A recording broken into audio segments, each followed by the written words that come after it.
I did want to do a little bit of an impromptu, they're always impromptu, video on kind of my thoughts, kind of countercultural thoughts on Pluto moving into Aquarius, and then back into Capricorn, back to Aquarius again. But it's going to be many, many years into the 2030s as Pluto is in Aquarius. And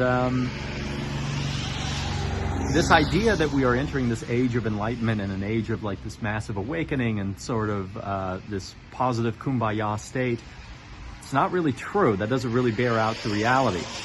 Why? Well, you know, massive wealth inequality is what's really crippling humanity as a whole. We're just going to enter this age of technological, you know, furors or leaders who just have total hegemonic control over all systems and institutions, and that's what Aquarius is, systems and institutions that on their surface may seem very egalitarian and free and all the rest of it, but that underworld, that Pluto, that hidden part is in fact controlled by like this kleptocracy, this very small group of driven, powerful, wealthy individuals. But it's also the nature of the element that it's in. Like we just came out of a Pluto in Capricorn. Pluto in Capricorn, it's the final Earth sign, and it's cardinal, indicating the Pluto is impacting the modality of basically asserting oneself and asserting one's needs into the world, and kind of in a material sense. All cardinal signs are moving towards something. Pluto is that which is hidden and kind of not within our control, because it's the exact opposite of what we consider to be Taurus, which is this stuff is in our control. It's our net worth. It's our strength and our ability to kind of secure financial security for ourselves. Well, Pluto's the opposite. It's your strength is reliant on other people, their resources covering you. So the point is, like, this is going to impact the human mind and the human condition. And because the very basic level of interpretation for a Pluto in Aquarius would be the destruction of technology, the destructive capacity of our technological and scientific progress. We're going to see a lot of that stuff that has been planted, the seeds that have been planted early with regards to, you know, medical interventions of certain types, technological innovations that we think are so forward at the time. Well, there starts to be like the fructification of that through Pluto in Aquarius. Certainly as it gets through the middle of the sign. The middle of any sign is where it has the most strength, because it's thick, deep into the nature of that sign. The earlier it is within a sign, it means it's a fresh, new beginning. The qualities of the prior sign are still kind of coloring this new sign that it's in. Sorry, I'm really distracted from all this fucking noise in the background, but there's nowhere for me to do this. So, and I don't have any time. So, Pluto in Aquarius, yeah, impacts the higher mind. And because of the fixed nature of the sign, there is also a lot of the sins, the deadly sins of lust and greed. And greed is mainly the main one, because the fixed signs don't know when to stop. They don't know how to draw any boundaries. Once they get fixed into a certain rut, into a certain role, they just consume, and they cannot stop. They become addictive, and they are also the most human of all modalities, because we like to be creatures of habit. We like things to kind of stay the same and regular and routine.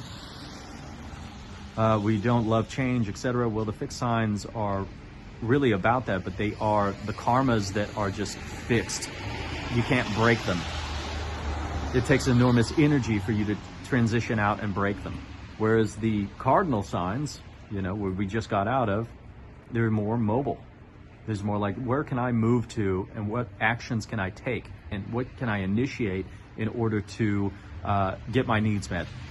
And in this case, in the case of Capricorn, it was meeting financial needs, business needs, etc.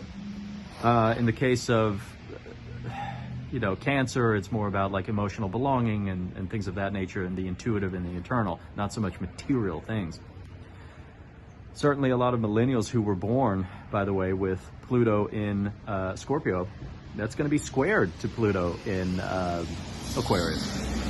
So that's an uncomfortable period of, just saying, man, I let my power be used and abused, and I believe the lie, and I spent all these years trying to build a career, trying not to job hop and be loyal to my company and do everything I was told and get my degree and go into debt and do the system, the archaic old structure, the system that people are very used to. That's going to be this awakening point of like, oh shit, this new world with AI and technology and all the Aquarius. It's Aquarius. This ChatGPT, all this stuff, this is Aquarius. All this stuff is violently ushering in this psychological change within that millennial generation, because that is such a tragic and failed generation. The Zoomers are, you could argue, the Pluto and Sagittarius crowd. They're kind of know-it-alls, but it's going to be sextile. That Pluto and Aquarius is sextile, their natal Pluto placement. So there is a little more opportunity. They're going to say, I grew up in this insecurity, in this insecure landscape, so I know how to kind of play the game a little better. And certainly they grew up with an iPad and an whatever the fuck in front of them their entire time, their adolescent years and their formative years. Millennials were kind of in that in-between period of, we didn't quite have, all the technology that was available, but it was just starting to kind of, bleed into society and change the culture. And of course, the boomers, that Pluto and Leo generation, that's opposite. That's the exact opposite of, it's 180 degrees away from what their natal Pluto is. So you talk about,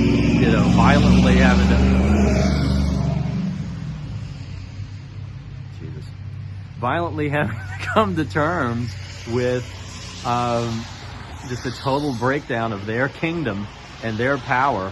And, I get to own a home and I get to be the king, and this, a lot of baby boomers, they're not downsizing in their old age, they're increasing the square footage of their home.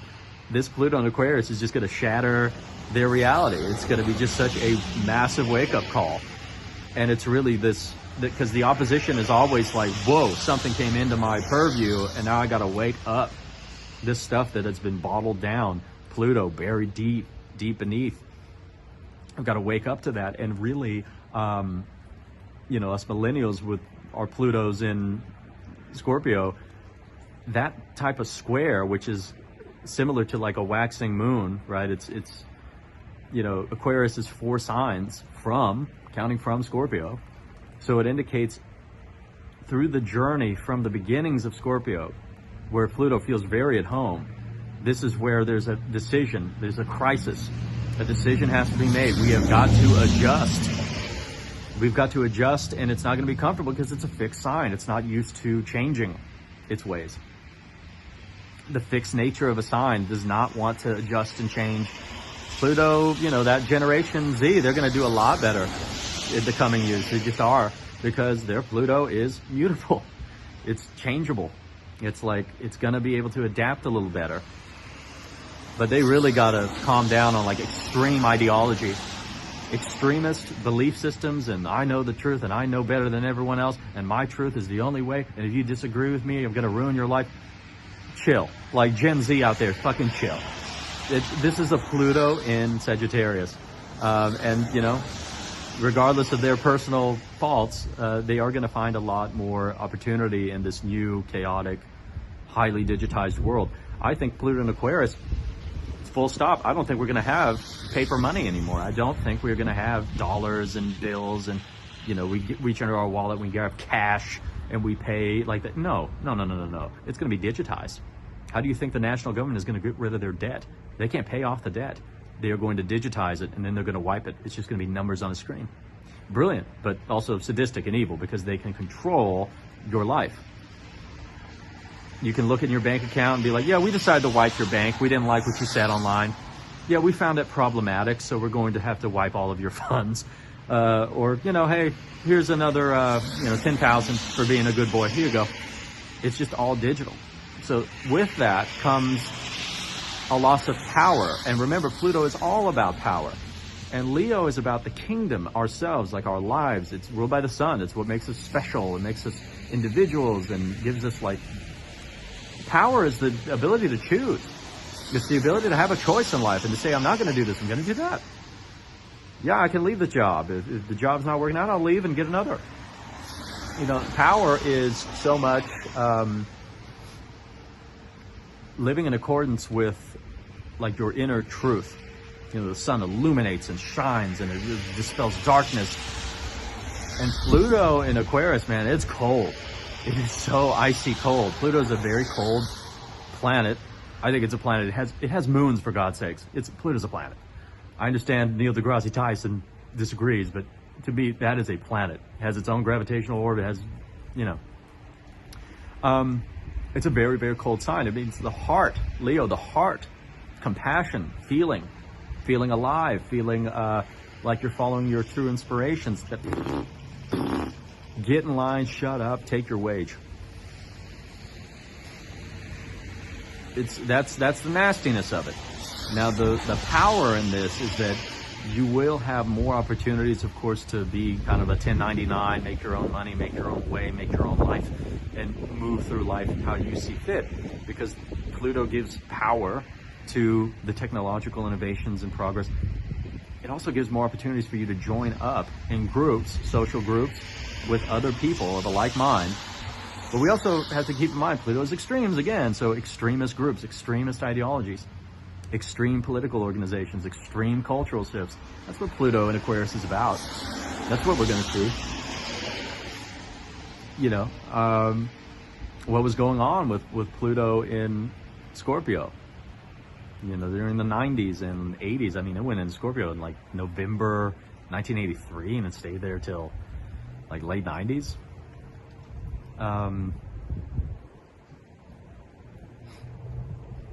Enormous power shifts, period. Enormous changes in views and sexuality and homosexuality and what is, sexual roles and things like that. I mean, the 80s to 90s, that was a huge change. And then, of course, the 2000s, what were we talking about? Pluto and Sagittarius, Islam and ISIS and all this stuff, the weapons of mass destruction and all this. Extremist, Christian groups in America, all that stuff was popping up. That was coming into the forefront. It always existed, and we're seeing it. And of course, Pluto in Capricorn, institutions and archaic structures and corporations just killing us all, just governing and having so much power that they just take away everyone's rights. And now we're finally getting into Aquarius, which is going to be the majority of our prime years of life is Pluto Aquarius. So we need to figure out ways to cope and adapt to this new energy that's coming into the world. I just don't see this massive awakening, kumbaya, let's all hold hands and we're entering the light moment here. I don't. I see good opportunities here and there, but really it's it preps for what will be Pluto in Pisces. Pisces is that spiritual sign. It's not really Aquarius. Aquarius is like the karmic sign. It's where shit needs to get done on a massive social scale. Social upheaval, social revolutions, extremist revolutions and change and tumultuousness and just craziness. Extreme. It's black or it's white. There's nothing in between. There's no moderation. It's absolute extreme. And we're going to be seeing that with Pluto in Aquarius, sadly. With Pluto in Pisces, finally there's room, there's some relief out of the arduous nature of Aquarius, which is so disempowering because it has to deal with the needs of a collective. Sacrificing one's self, one's core special self, that Leo self, sacrificing it for the greater good. Prometheus is grabbing the fire and bringing it down to mankind so that they can all progress. Not because he wants fame and he wants to be the center of attention. It's because he saw the value that it's added to the collective. And once we get through this and we move into Pluto in Pisces, you know, last time we had that, I know Civil War generals were born with Pluto in Pisces. Like Grant, William Tecumseh Sherman, these guys, they had Pluto and Pisces in their charts. It's very interesting, that one. Because it takes on the nature, Pluto is already like deeply vulnerable and psychological and triggering, and Pisces is that water sign that is spiritual, but it's also kind of lost. I mean, kind of like lost in the psychological, emotional soup of not just oneself, but one's collective. They're just totally in tune with way too many frequencies that are running out there. And that means there's no boundaries, right? A breakdown of the boundaries, for sure. But I digress, and that is, you know, another video and another point. And you can tell I'm a Sagittarius rising. I'm just all over the place, you know, with all the Pisces stuff squaring my ascendant, you know, just all over the place, like on this idea and that idea and this. But no, it's the core point here with Pluto and Aquarius is, yeah, we need to develop coping strategies to kind of get through what's coming down the pipeline, because it's just not, from what I can see, it's not pretty. I think for sure we're going to get universal basic income. There's no way. I may not agree with it, but it's like, it's going to happen. It has to happen. You can't have like people not having any money and no jobs and no functioning society or functioning economy, while the richest people on this planet get richer and richer and richer and richer, and they can't even spend the money. They're so rich. They just sit on it. It just goes to waste. It's not even used for like building a library or a dam or something useful. They just sit on the money. That's crazy. We haven't seen that since the pharaohs, where it's like, what do I do? You know, life is so hard and so difficult, and so painful. It's so short and brief, so filled with suffering. What should I do with all this power? Make a statue of me where I look really awesome. No, we don't need like plumbing or shade or anything like that. I know there's sand in all of our cracks and we're deeply uncomfortable here. But no, we need to like have a bunch of slaves and just have pharaohs that, you know, jerk themselves off at the visage of their own, you know, vain attempt at immortality. And this is kind of what we have today. Although I can respect some of these billionaires, like, who's the guy that runs Amazon? My brain is just shutting off. It's not Bill Gates. It's not Elon. Jeff Bezos. He's living it right. He's working out. He's getting buff. He's got a yacht. He's got a gorgeous woman. He's traveling the world. It's like, that's respectable, because there's a human element to it. There's a humanitarian element to it. Like, you know, there's at least one human being, at least one, that is enjoying the fruits of labor. I just wish that it were in the billions and not just one guy while a bunch of warehouse workers pissed into a collective bottle and killed themselves out of desperation. But hopefully we do see that, you know, rising up and saying, you know, hey, water bearer, you know, we need more water given to other people who are just dying of dehydration here. You're drowning in water and we're all dying of dehydration. The water bearer, Aquarius.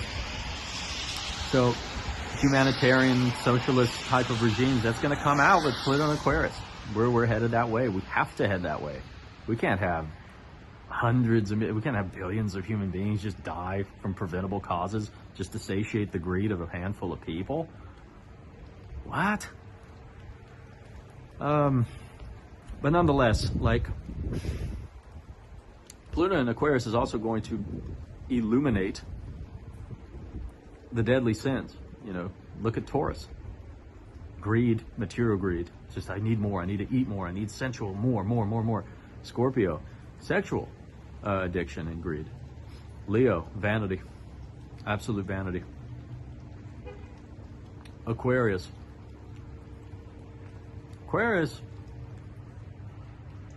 Aquarius is not so much greedy for material possessions, although they definitely want power, for sure. They really want power. Aquarius deals with the psychological. It does. Even though it's an air sign, it deals with the psychological. Not so much emotive, but thinking. Like, are you mentally well? Are you mentally healthy? Mental health becomes this huge, huge, huge priority with a Pluto in Aquarius. So we really have to do a lot of shadow work collectively and individually. Otherwise, it starts to reflect out and manifest outward as physical events in society. So this entire time period is just going to be so, it's just going to be so crazy. And God help the millennials. God help them. And you may not be able to afford a home or afford a life or afford kids ever, and that's fine. It's not, but it is what it is. But make some adjustments. Say, the new world is, it is what it is. And one moment.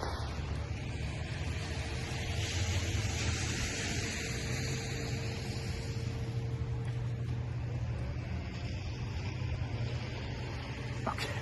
I don't know what that was, but hopefully we'll edit that out. Anyway, yeah, but do make some adjustments here and really dive into life experiences, traveling, creatively engaging, having real tangible experiences that you can touch and smell and feel and taste. Not just working and working and working and working and working just to survive, just to make the rich guy even richer.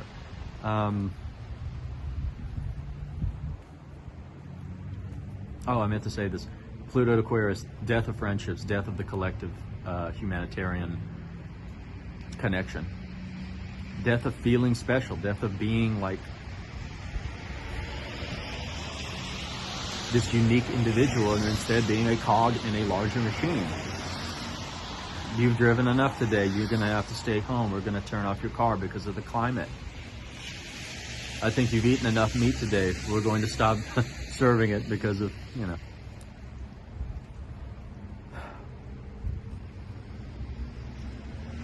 But depending on where it is in the chart, certainly, Aquarius ascendants, that's where one's life, it becomes a don't mess with me type of transit with Pluto and Aquarius moving through the ascendant. It's like all the intensity can really draw in kind of abusive, nasty situations with other people and power struggles with them because it looks at the seventh. It looks at the seventh house, the exact opposite. Because they're trying to own their own power. That's what Pluto in Aquarius needs to learn, if you're an Aquarius, is understanding how to interact with the world where you're not needy, you're not needing so much. I need a career to fulfill me and tell me who I am and give me purpose. There's so much neediness, there's no power there. The power comes from knowing deeply who you are and staying in that and just playing kind of with the world. And, I'm going to have Pluto nearing my second. That is that's a time of tremendous upheaval of one's personal values. The second is what supports our life path, what supports us in our trajectory as we move through the world. It's also our speech. Speech can get a little extreme with Pluto there. Pluto in the third, the mind gets affected deeply. One's ability to assert themselves in the world is really going to get tested because it can feel like, man, I have all the power to just do what I want, when I want. It's awesome. And then suddenly on a dime, you just feel totally incapable of asserting your will and incapable of getting from point A to point B. And, communicating and relating to others and dealing with others, that can get a bit dicey for sure, because there can be political turmoil and backstabbing and all the rest of it in your local community and things like that. So you got to be careful with Pluto, because the way you solve it is by doing that inner work. And as you become more clear within, the outside starts to change a bit more. Pluto actually gives you a lot more wealth and a lot of energy and power and benefits. But for most people, it just manifests as like extreme power struggles in any area of life. And that's the third. Now the fourth is going to deal with mom, the mother's health or the caretaker's health, family, your home, owning a home. What do we own to give us security? Things like that. Assets, vehicles, things of that nature. Pluto there, yeah, the basic interpretation is like, yeah, it can destroy those things, but really, and rebuild them. But really, it's about going deeper into the heart, deeper into the emotional nature, and finding like a lot more security there than we do in the material, so to speak. Because we think we need a home to feel this way, or we need the car to feel this way. Really, we need to master the feeling state. And in the fifth house, it's a powerhouse for creativity. It's absolutely powerful for creativity, but they gotta watch out for lust. The lust can get really overwhelming, and the need and the greed and all the rest of it, that can get pretty bad with gambling and speculative things. You can go into the extremes. In the sixth, for Virgo, that can be some health scares here and there, but really it can really clean house in terms of your enemies, in terms of the things that are blocking you from kind of getting what you want and what you need out of life. It can go in there and kind of wipe that clean, wipe it out, depending on how you use your Pluto, how you use your personal will, your skills and talents and the things you've cultivated. How do you use that to move through all this crap of day-to-day life? And Virgos are going to have to really learn how to kind of rely on themselves more. But to appropriately deal with obstacles and enemies to where you're not spiraling whenever something comes up. And you don't go into like extreme behaviors, extreme action. I gotta totally eliminate and wipe out everything good in order to get rid of this one little thing that's wrong. And of course, Leos, holy crap. The Leo ascendant, my mother is one, and it's a difficult time period. I mean, my father is dying and passing away because of this Pluto transit, among other transits too. But it can be like the death and renewal of all of your relationships. A death and renewal. And certainly, if you're a baby boomer and you got that opposition, that's a total death and renewal of self. It's like my life path was going this way, something happened with my spouse or with my relationship, and now, I got to take a 180. I got to go a totally different direction. And that's the thing we're going to watch for here. As it's in the 8th house, that can give some real intimacy hangups and issues, and I won't get into that. I'm freezing here. We're going to below negative right now, but so as it hits the houses, we also have to look at where Scorpio is, because the energies of that house, what it governs and indicates and rules, funnel into wherever Pluto is in Aquarius, which has to deal with how we're using our mind, our thoughts, to kind of manifest this greater world that we're seeing here. And this is why, we have to bear positive emotion. A positive emotion with a fixed thought will manifest a material event. It will manifest things in the world. So,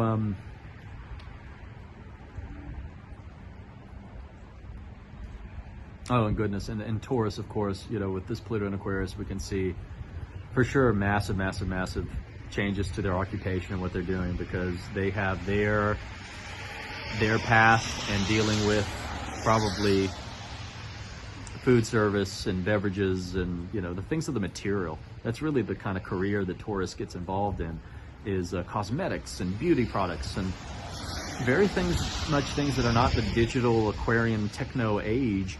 It's like the material, tangible stuff of this world. And Pluto there, it just totally reorients kind of how they're going to need to do the work they do in the world, or at least how they market themselves and how they put themselves out there, because things are getting more digital. Technology is changing. We're not progressing so quickly because we are governed by a bunch of robber barons who prioritize greed over innovation, but that aside, things are changing on such a mass cultural level during this tenor of Pluto Aquarius that everything else is connected. It must change in accordance with it. And Pluto comes in, it's like a wrecking ball. It just man, I've had Pluto transits that fuck me up. In angles, it's like this has to do with your contact and your ability to engage with the world. In the Caden houses, like the second house and so forth, it has to do with what supports us, how we're supported by others, how we're supported in our career, the 11th house, through money, gains, through recognition, things of that nature. So, you know, Aries goes through that for sure during this tenure. But man, it's, you know, life on Earth is not easy. And, you know, this is just proof of that. This whole Pluto Aquarius thing is absolute damning proof of how individuals in their core life path, which is the sun, it's like the core of us, ruled by Leo, the opposite sign. And we have our needs and our wants, and we want to self-actualize, but Pluto comes in there and says, no. I'm going to get you swept up and wrapped up in a collective struggle that has nothing to do with you, but because you incarnated at this time, you have some shared karma, so you're going to get wrapped up in this. And whatever little project or thing you were working on, building your kingdom, building your business and your life and that's going to come to a stop. That's going to get screeching halt. You got to get conscripted for a war. You got to donate your money to do X, Y, and Z now. So Pluto and Aquarius, man, it's so much the collective over the individual, the collective good over, you know, you succeeding. Yes. But there are ways around it, and there are coping strategies, and I'll definitely post some of those on my website if you care to read them, like actionable things that you can do based on your ascendant to get through this long period of time where Pluto just dwells through Aquarius. So thank you so much for taking time to wasting your time with me to watch all this. But it's getting pretty nasty out here, so I gotta get going and buckle down for the brutal storm in the Midwest.